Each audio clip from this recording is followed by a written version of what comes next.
राधे राधे दोस्तों and welcome back to my channel Purnima Keshav blog.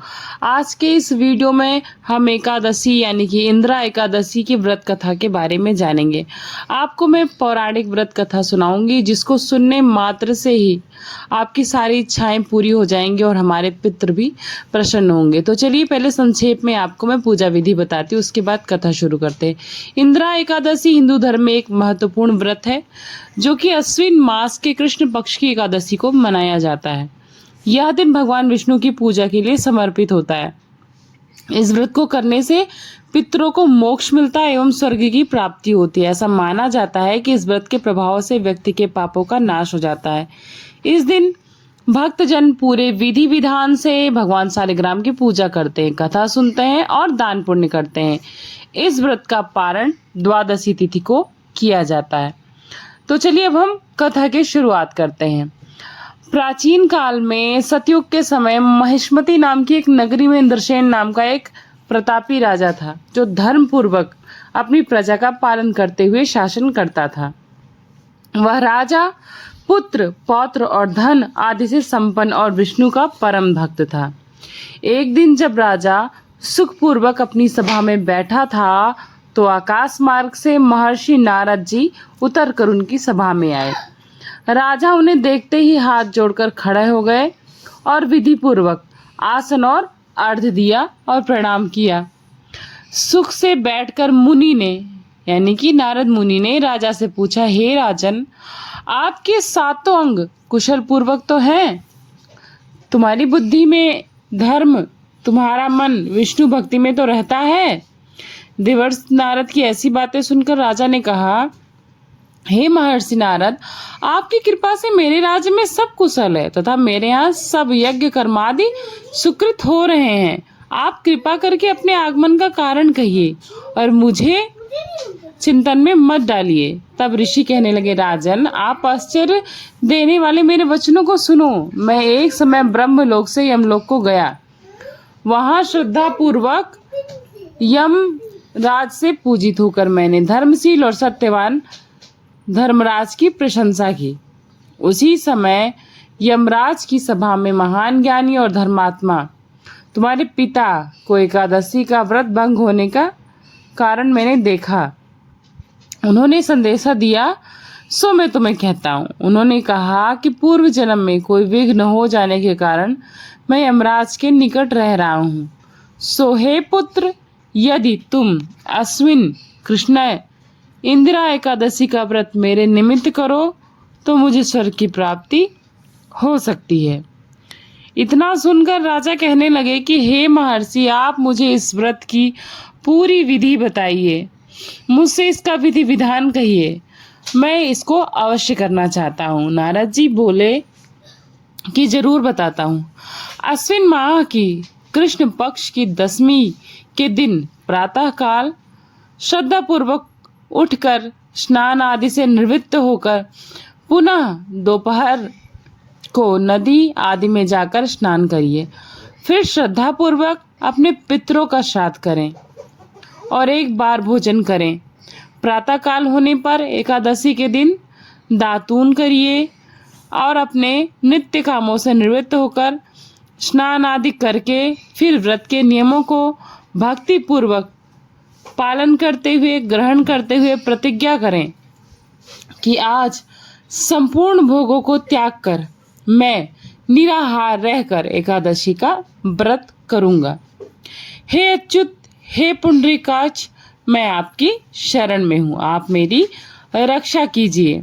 इस प्रकार नियम पूर्वक शालिग्राम की मूर्ति के आगे विधि पूर्वक श्राद्ध करके एवं योग्य ब्राह्मणों को फलाहार का भोजन कराएं या उनकी स्वेच्छा का भोजन कराएं और यथाशक्ति दक्षिणा, वस्त्र इत्यादि उनको दान दें। पितरों के श्राद्ध से जो बच जाए उसको गौ माता को दें। धूप, दीप, गंध, पुष्प, नैवेद्य आदि सामग्री से ऋषिकेश भगवान का पूजन करें। कौवे को, कुत्ते को आदि को भी भोजन जरूर खिलाएं। रात में भगवान के निकट जाएं उनका स्मरण करें, रात्रि जागरण करें। इसके पश्चात द्वादशी के दिन प्रातः काल होने पर भगवान की पूजन करें, ब्राह्मणों को भोजन खिलाएं, यथाशक्ति दक्षिणा दें। अपने भाइयों को, बंधुओं को, स्त्री और पुत्र सहित आप भी मौन होकर भोजन को ग्रहण करें। महर्षि नारद जी कहने लगे कि हे राजन, इस विधि से यदि तुम आलस्य रहित होकर इस एकादशी का व्रत करोगे तो तुम्हारे पिता या तुम्हारे पूर्वज अवश्य ही मुक्त हो जाएंगे और मोक्ष को प्राप्त करेंगे, स्वर्गलोक को जाएंगे। ये सारी बातें, ये सारा विधि विधान बताने के बाद महर्षि नारद अंतर ध्यान हो गए। नारद जी की बातें सुनकर उन्होंने वहीं पर बैठे बैठे संकल्प लिया कि जिस प्रकार महर्षि नारद ने विधि विधान बताया है उसी विधि अनुसार मैं सारी चीजें करूंगा। नारद जी के कथनानुसार राजा अपने बांधवों तथा दासों सहित व्रत करने से आकाश से पुष्प वर्षा हुई और उस राजा का पिता गरुड़ पर चढ़कर विष्णुलोक को गया। राजा इंद्रसेन भी एकादशी के प्रभाव से निष्कंटक राज्य करके अंत में अपने पुत्र को सिंहासन पर बैठाकर स्वर्गलोक को गया।